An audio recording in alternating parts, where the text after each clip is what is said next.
પણ આજે મારે બે ચાર વાત કરવી છે. અમે શરૂઆત કરી હતી ભાવનગરથી જુનાગઢ, રાજકોટ, જામનગર અને વડોદરાથી સુરતના પાદરમાં પરિવર્તનની લહેર લાવ્યા છે. અને એવા સમયે આજે એવા વ્યક્તિનું જન્મદિવસ મનાવી રહ્યા છે. રાજકારણીઓ હિન્દુસ્તાનમાં ઘણા મળશે પણ રાજપુરુષ કેશુભાઈ જેવા શોધ્યા નહીં ચડે. બબ્બે વખત પોતાની ગાદી એકમાત્ર કહેવાથી છોડી દે. આજના કળી કાળમાં જ્યારે કાવા દાવા કરીને ગાદીએ બેસવાની રાજ રમત ચાલે ત્યારે આ ધરતીના પુત્ર કેશુભાઈ પટેલે બબ્બે વાર ગાદી છોડી દીધી. આ પરિસ્થિતિ એટલા માટે પેદા થઈ. 84 વર્ષની ઉંમરે એમને રાજગાદી નથી જોતી, પણ તમે જે આ પ્રેમ આપ્યો છે ને એનો ધોધ વહાવો છે ગુજરાતમાં. અને જે રીતે પ્રજા સ્વયંભૂ આવી રહી છે, આજુબાજુમાં ઘણા રસોડા ખુલ્યા છે અહીંયા આવવા નહીં દેવા માટે. તમારી તાકાત હોય તો પાળ બાંધી લો, ધસમસતો પ્રવાહ પાળને તોડીને નીકળી જશે. કેટલાક લોકો એમ કે છે અમે નહીં આવીએ. કાંઈ વાંધો નહીં, અમને તમારો પ્રેમ જોઈએ છે. 1995 પહેલા ગુજરાતમાં ફાલેલી ફૂલેલી દાદાગીરી, પોરબંદરની ગેંગ વોર, દાદાઓ રાફડો ફાટેલો, અને એ વખતે કેશુભાઈ સુકાન સંભાળ્યું. અમદાવાદમાં મોટો દાદો લતીફ એને જબ્બે કર્યો. અને અમે ગામડે જઈને કહેતા હતા કે કેશુભાઈના રાજમાં હનુમાન દાદા સિવાયનો કોઈ દાદો ગુજરાતમાં નહીં રહેવા દઈએ. અને એ પરિણામ અમે ગુજરાતની પ્રજાને આપ્યું છે. અમે પરિણામ આપ્યું છે કેશુભાઈના નેતૃત્વમાં. છેલ્લા 10 વર્ષથી પ્રજા પીડાય છે. એક બાજુ દુકાળના ઓળા ઉતર્યા છે અને બીજી બાજુ આ મુખ્યમંત્રી જાપાનની સફરે ઉપડ્યા છે. અરે અત્યારે આયોજન કરવાનું હોય ઘાસચારાનું, પીવાના પાણીનું, રાહત કામનું, શું કામ ગયા છે જાપાન ખબર છે? એના માનીતા વેપારીઓની દલાલી કરવા ગયા છે જાપાન. અમે કહીએ છીએ અમારા મનમાં એક સ્વપ્ન છે.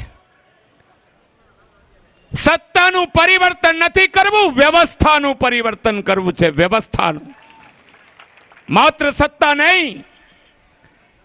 અને કેશુભાઈ જ્યારે 95માં 12 નદીઓ વહેતી હતી, હજી વહે છે.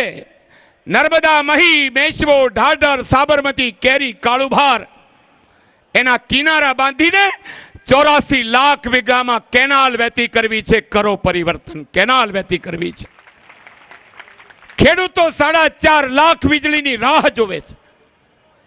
કરો પરિવર્તન, અરજી કરો ને થાંભલો ખોડા એવું શાસન આ ગુજરાતમાં લાવવું છે. પરિસ્થિતિનું પરિવર્તન કરવું છે. અને આ સુરતમાં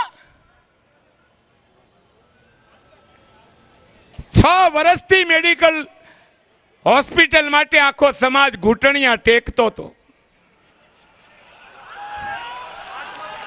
8 વર્ષ થયા. તમે કહો છો જેવા કેશુ બાપા આવવાના સમાચાર મળ્યા અને જમીનનો ઠરાવ થઈ ગયો. આ હોસ્પિટલ કેશુ બાપાના કારણે જમીન મળી છે. એ હોસ્પિટલનું નામ કેશુ બાપા હોસ્પિટલ આ વિસ્તારમાં રહેશે. નામકરણ જેને કરવું હોય કરે. 8 વર્ષથી લબડાવે, ઘૂંટણીએ ટેકાવે, સત્તામાં બેઠેલા લોકો લાગણીથી નથી આપતા, ખુરશી જવાની બીક લાગે ને એટલે આપે છે.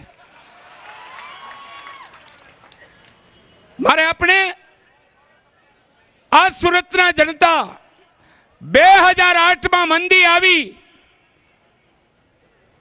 ફાંકા ફોજદારી કરનારા મુખ્યમંત્રી એક કાવડિયું નથી આપ્યું, એક કાવડિયું. આજે ફરીથી મંદીના ઓળા ઉતર્યા છે. મને ખબર છે જ્યારે ટેક્સટાઇલમાં મંદી આવી, અહીંયા ટોરેન્ટનું પાવર સ્ટેશન છે, આ કેશુભાઈએ 130 કરોડ રૂપિયા આપીને ટેક્સટાઇલને બચાવી લીધું. આ કેશુભાઈ, મારે આપણે કહેવું છે, ભ્રષ્ટાચારના ભોરિંગમાં સપડાયેલી પ્રજાને મુક્ત કરવા કાયદાનું શાસન પ્રસ્થાપિત કરવા માટે પરિવર્તન કરવાનો નારો અમે લોકો લાવ્યા છીએ. અને છેલ્લા ઘણા વખતથી અમે તો ભગવાનને પ્રાર્થના કરીએ છીએ. ઘણા મને કહેતા હતા વરસાદ આવશે તો સભાનું શું થશે. મેં કોઈ વાંધો નહીં, અમે યજ્ઞ કરીએ છીએ. યજ્ઞાત વર્ષંતુ પર્જન્ય, આ પરિવર્તનનો યજ્ઞ ચાલે છે. પર્જન્ય તન ઉદ્ભવેત, અને એમાંથી અનાજ પેદા થશે. અને અમને ભરોસો છે કે કુદરતને કહીએ છીએ, હે મેઘ રાજા, તું આ મોદી માટે 9 વર્ષ તો માણસ માટે તો વર્ષ. પશુ પંખી પ્રાણીઓ એના માટે તો વરસ. અને એ લાગણીથી બધાએ કીધું તું પલળ્યા હોત તો તમે આવવાના હતા કે નહીં? હા, મેં કહ્યું તું ભીના કપડા થશે, એક પ્લાસ્ટિકની કોથળી લાવજો, મોબાઈલ મૂકી દેજો. આ પરિસ્થિતિ. અને છેલ્લા ભ્રષ્ટાચારના ભોરિંગમાં આ સરકારે 1,07,000 કરોડ રૂપિયાના કૌભાંડો કર્યા છે. નરેન્દ્રભાઈ મોદીની સરકારમાં તેવડ હોય તો લોકાયુક્તની નિમણૂક કરેલી છે, સુપ્રીમમાંથી પાછી ખેંચે. તપાસ આપી દે તો યદુરપ્પાની જેમ મોદીરપ્પા થઈ જશે. અમારી સભાના વડોદરા અને સુરતમાં કેશુભાઈના ફોટાવાળા પોસ્ટર ઉતાર્યા, ફાડ્યા. અરે તમે કાગળિયાને પ્લાસ્ટિક પ્રજાની નજરમાંથી દૂર કરી શકશો, પણ કેશુભાઈને હૃદયમાંથી દૂર કરવાની તાકાત તમારી નથી. અને મારે એમને કહેવું છે, અમે શાંતિથી બેઠા છીએ. તમે એમ નહીં સમજતા, દબાવવાની કોશિશ મહેરબાની કરીને કરતા નહીં. રાવણના દરબારમાં અંગદનો પગ મૂકવાની પણ તેવડ રાખીએ છીએ. શાંતિથી ચાલે ત્યાં સુધી કોઈ વાંધો નથી. અને જે રીતની કાયદો અને વ્યવસ્થાની સ્થિતિ, અહીંયાથી પોટકા લઈને જાય અને પોલીસ પકડે.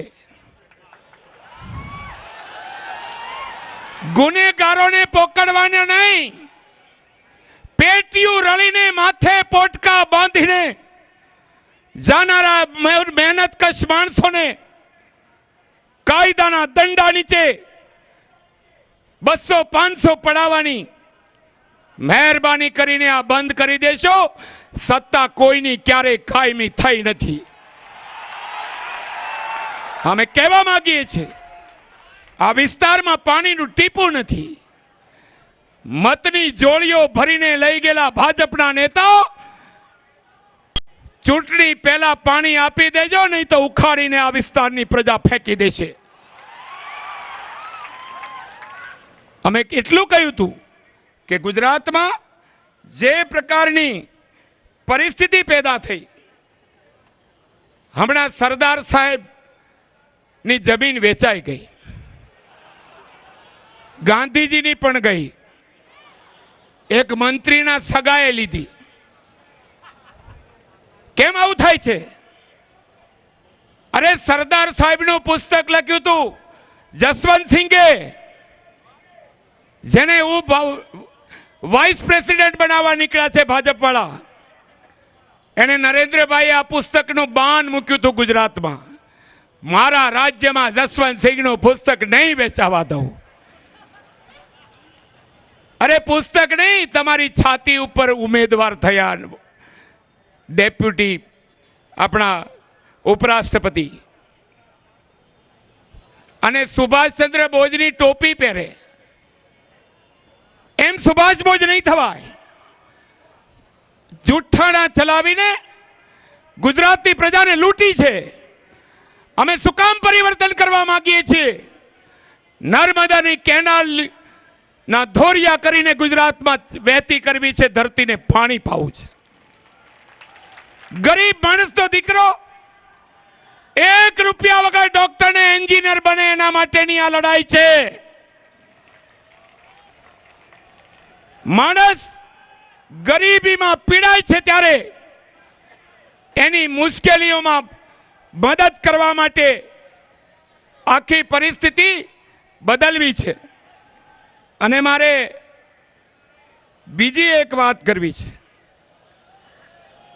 કે આ જમીન કોની વેચી? ગૌચર વેચ્યા. અહીંયા ગૌરક્ષકો છે. હું જાહેરમાં કહું છું, 1 પણ ઇંચ ગૌચર હવેથી ગુજરાતમાં નહીં વેચાવા દઈએ. પરિવર્તન કરો. હજારો ગાયો કતલખાને જાય છે અને મુખ્યમંત્રી સદભાવના કરી કરો, પણ તમે ગુજરાતની તિજોરીમાંથી પૈસા શું કામ લીધા? હું ગવર્નરને જઈને મળ્યો. ફાઇનાન્શિયલ રૂલ 1971 એમાં સ્પષ્ટ કહ્યું છે, you cannot spend a single penny till the house gives the sanction. વિધાનસભાની મંજૂરી વગર તમે એક કાવડિયું વાપરી શકો નહીં.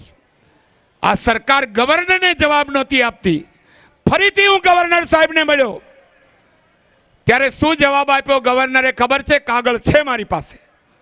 એને જવાબ આપ્યો કે કેન્દ્રએ સૂચના આપી હતી કે સદભાવના કરવી એટલે કરી છે. બધું કેન્દ્ર, કૂતરાને તાવ આવે તોય કેન્દ્ર. પોતાની કોઈ જવાબદારી નહીં. આખી પરિસ્થિતિ ગુજરાતમાં બદલવી છે. આ વિસ્તારમાં કારીગરો, શ્રમિકો, મહેનત કરનારા માણસો, એને આશરો આપવો છે. કોઈ ગરીબ માણસ ઘરનું ઘર લઈ શકતો નથી. મોદી સાહેબે વિકાસ કર્યો. અહીંયા તો ઘરનું ઘર ના હોય ને તો વ્યવહાર થતું નથી.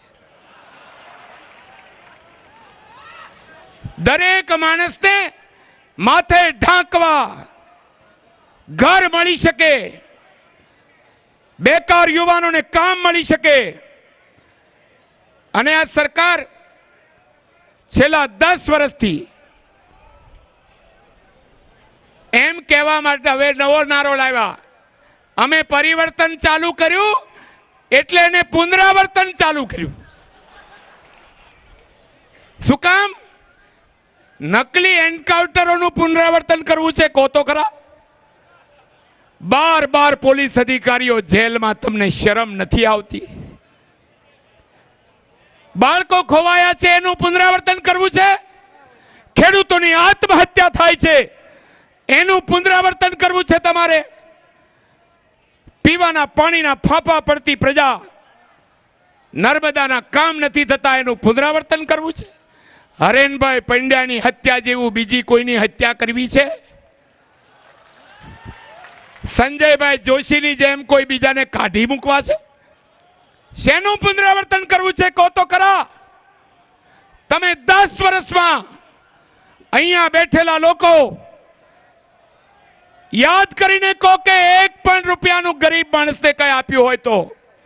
અમારા કેશુભાઈએ કુંવરબાઈના મામેરા ચાલુ કર્યા, પણ એક લૂંટારો ગુજરાતમાં આવીને લૂંટી ગયો.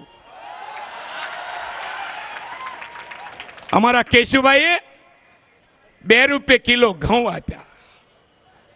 અમારા કેશુભાઈએ એસટીના ભાડા ઘટાડ્યા, અમારા કેશુભાઈએ વીજળીના બિલ ઘટાડ્યા. અરે આજે એવા વ્યક્તિનું સન્માન છે કે જેને ગરીબના આંસુ લૂછ્યા છે. હું એક સભામાં હતો, કેશુભાઈનું પ્રવચન ચાલતું હતું, હું મહામંત્રી હતો. કેશુભાઈ કીધું શું કામ? કોંગ્રેસે સંબોધીને કીધેલું કે તમને નરસૈયો નહીં સમજાય, તમને કુંવરબાઈ નહીં સમજાય. બાપ દીકરીને વળાવે ને ખિસ્સામાં કાવડિયું ન હોય એને 5,000 રૂપિયાનો ચેક આપે ને કેવો આનંદ થાય. આ કરુણા, મમતા, દયા, એ પ્રેમનું શાસન આજે ધિક્કારનું શાસન, એ લાગણીનું શાસન આજે ભયનું શાસન. હું આપણે કહું છું, પરિવર્તન કરો. આવનારા દિવસોમાં એક બહુ મોટી તાકાત. સુરતમાં પૂર આવ્યું ત્યારે કોને બચાવ્યા હતા ખબર છે ને? કેશુભાઈ. રાત દિવસ જાગ્યા. અને બીજું આવ્યું ત્યારે માનવ સર્જિત હોનારત. દરવાજા ખોલ્યા નહીં અને સુરત ડૂબ્યું. એને ગોતો, શોધો. કારણ પ્રજાની આ મુશ્કેલીમાં જ્યારે 25 વર્ષ ઉભા રહેવાનું હોય ત્યારે રાત દિવસ જોયા વગર ગુજરાતના મુખ્યમંત્રી એ વખતના કેશુભાઈ કર્યું. ભૂકંપને બાદ પીડીને પ્રજાને બેઠી કરી, દુકાળને ભરીને પીધો. હજી તો 1 મહિનો મોડું થયું છે, ત્યાં ઘાસના ફાફા પડ્યા છે. શાસન એને કહેવાય કે કેશુભાઈના શાસનમાં ગરીબ માણસની સુનવાઈ ચાલે. દલિતો, વનવાસીઓ, બક્ષી પંચના લોકો, એને પોતાનું શાસન લાગતું હતું. અને અમે જ્યારે આવતા દિવસોમાં હજી થોડાક સંમેલન કરવાના બાકી છે, અમે આપણે ત્રીજો વિકલ્પ આપીશું, ક્યાંય ફાફા મારતા નહીં. અમે તમને નેતૃત્વ પૂરું પાડીશું, અમે પરિવર્તન કરીશું. ભારતીય જનતા પાર્ટીના નેતાઓ નરેન્દ્રભાઈ મોદીથી ઉપરવાળા બીવે. અમે કહીએ છીએ, તમે બધાને દબડાવો છો. અમે જાહેરમાં કહીએ છીએ કે તમારા ભ્રષ્ટાચારના બોરિંગને અમે ઉખાડીશું. હરેનભાઈ પંડ્યાની હત્યા કરનારા કોણ છે એને શોધી કાઢીશું. કરો પરિવર્તન. કોણ છે એ લોકો? 8 નિર્દોષ છૂટી ગયા. તો હરેનભાઈને કોઈ માર્યા નહોતા? અમે બધું જાણીએ છીએ, અમે ઘણું જાણીએ છીએ. પરિસ્થિતિ બદલવી છે અને સહેજ પણ ભય રાખતા નહીં. આ લોકો નહીં હોય તોય ચાલશે, નરેન્દ્રભાઈ નહીં હોય તોય ચાલશે. કારણ કે હું નથી કહેતો, પુરાણો કે છે, ન राज्यम न च राजा आसीत, राज भी नहीं था राजा भी नहीं था, न दंडो न च दंड कहा, मार खाने वाला भी कोई नहीं था, मारने वाला भी कोई नहीं था, छता देश चाल्यो धर्मेणे रक्षितुम प्रजा सर्वा परस्परा. देश न्याय નીતિ અને રાજ ધર્મથી ચાલ્યો છે. અને એવા વખતે હું આપણે ભરોસો આપું છું કે કેશુભાઈનો આજનો જન્મદિવસ એ ગુજરાતમાં ક્રાંતિનો દિવસ હશે, ક્રાંતિનો. અને આ ક્રાંતિ ઓગસ્ટ મહિનામાં થશે. એ ઓગસ્ટની ક્રાંતિના દિવસોમાં તમને આમંત્રણ આપું છું કે ઉત્તર ગુજરાત કે સૌરાષ્ટ્રમાં જ્યાં રહેતા હો તો ખૂંદી વળજો. અને ભાજપના આગેવાનોને કહું છું કે ભાજપનો પ્રચાર કરવા સૌરાષ્ટ્રમાં આવતા નહીં. તમારા કાકા ને મામા રાતે 1:30 વાગે પાણી વાળવા જાય છે. મહેરબાની કરીને મતની ભીખ માંગવા આવતા નહીં. સાપ કરડે, વીછી કરડે, દુષ્કાળના ઓળામાંથી પ્રજાને બહાર કાઢવી છે. અને એટલા માટે મહેરબાની કરીને તમારી ભાઈબંધી હોય તો એની જોડી ભરી દો, કારણ કે એ ધંધાનું ઉઘરાવે છે. ભાજપ વાળાએ ધંધાન શરૂ કર્યું. લાવ 5,000, લાવ 10,000, લાવ લાખ. એક કોર્પોરેટર જાય ત્યાં બીજો આવે, બીજો જાય ત્યાં ત્રીજો આવે, ત્યાં વોર્ડનો પ્રમુખ આવે. અરે દાઉદ તો 100માં 1માં ખંડણી ઉઘરાવે, તમે 6 કરોડમાં ખંડણી ઉઘરાવો. અને પૈસાની અગાઉ વ્યવસ્થા કરી છે. વહેલા પહોંચાડી દો, ગોઠવણ કરવી છે. તમારા પૈસા કામ નહીં આવે, પ્રજાનો પ્રેમ કામ આવશે. તમે પ્રજાને ખરીદી કરવા માંગો છો? ગુજરાતની પ્રજા બિકાઉ છે.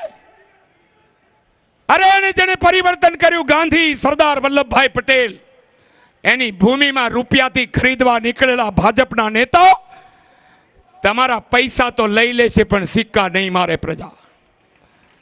હું ભરોસો આપું છું કે આપ સૌ જે રીતે પરિવર્તનના પ્રવાહમાં આપણે ગાવ્યા છીએ, આદરણીય કેશુભાઈની ઉંમર 100 સાલથી વધારે થાય અને ગુજરાતમાં આવા રાજપુરુષ જેનું સન્માન કરતા છાતી ગજગજ ફૂલે એવા રાજપુરુષનું સન્માન કર્યું છે, ત્યારે આપ સૌ સુરતના સૌ નગરજનોને મારા પ્રણામ. ભારત માતા કી જય. અરે આજ